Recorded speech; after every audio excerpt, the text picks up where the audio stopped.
প্রতিদিন বিকালের টিফিন দোকান থেকে কিনে খেতে কার ভালো লাগে? আমাদের মতন ঘরে বানিয়ে ফেলুন চিকেন কাটলেট। নমস্কার বন্ধুরা, কুণ্ডু পাকশালায় আপনাদের স্বাগত। আজ আমরা চিকেন কাটলেট বানাবো। চলুন শুরু করা যাক রেসিপিটা। প্রথমেই মিক্সিতে বোনলেস চিকেন, আদা, কাঁচা লঙ্কা, রসুন একসঙ্গে দিয়ে পেস্ট করে নিচ্ছি।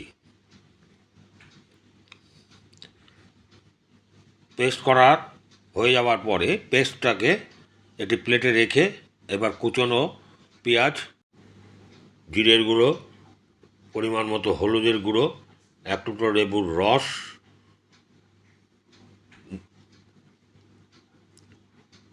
ব্ল্যাক পেপার দিয়ে এবার সুন্দর করে মেখে নেব। সামান্য একটু বিস্কুটের গুঁড়োও দিয়ে দিলাম। বিস্কুটের গুঁড়ো দিয়ে ভালোভাবে মেখে নিলাম। এবার হাতে একটু তেল নিয়ে দু হাতে গোল করে নিয়ে একটা ডায়মন্ডের শেপ দিচ্ছি। এবার একটা পাত্রের মধ্যে একটা ডিম ফাটিয়ে নিচ্ছি। ডিম ফাটিয়ে ভালো করে ডিমটা ফাটিয়ে নিচ্ছি। ভালো করে ফাটানোর পরে সামান্য একটু পরিমাণ লবণ দিয়ে ভালো করে ফাটিয়ে নিলাম।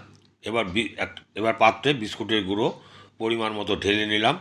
তারপরে একটি একটি করে তুলে নিয়ে ডিমের সাথে মাখিয়ে বিস্কুটের গুঁড়ো উপরে রাখলাম। তারপরে বিস্কুটের গুঁড়ো এপাশ ওপাশ করে বিস্কুটের গুঁড়ো সুন্দর করে মাখিয়ে নিচ্ছি, সাবধানে যাতে ভেঙে না যায়।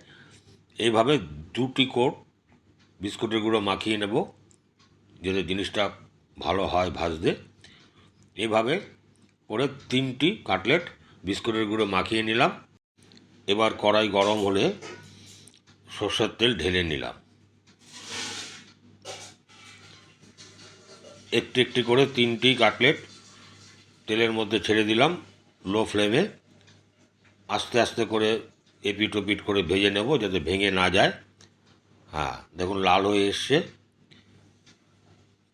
ইতিমধ্যে ভাজা হয়ে গেছে। এবার আমরা একটা একটা করে খুব সাবধানে প্লেটের মধ্যে তুলে নিলাম। খুব সুন্দর হয়েছে। হ্যাঁ, দেখতেই পাচ্ছেন। হ্যাঁ, আস্তে আস্তে করে 3টি তুলে নিলাম। ব্যাস রেডি। রেসিপিটি ভালো লাগলে আমাদের চ্যানেলটিকে লাইক এবং সাবস্ক্রাইব করবেন। নমস্কার।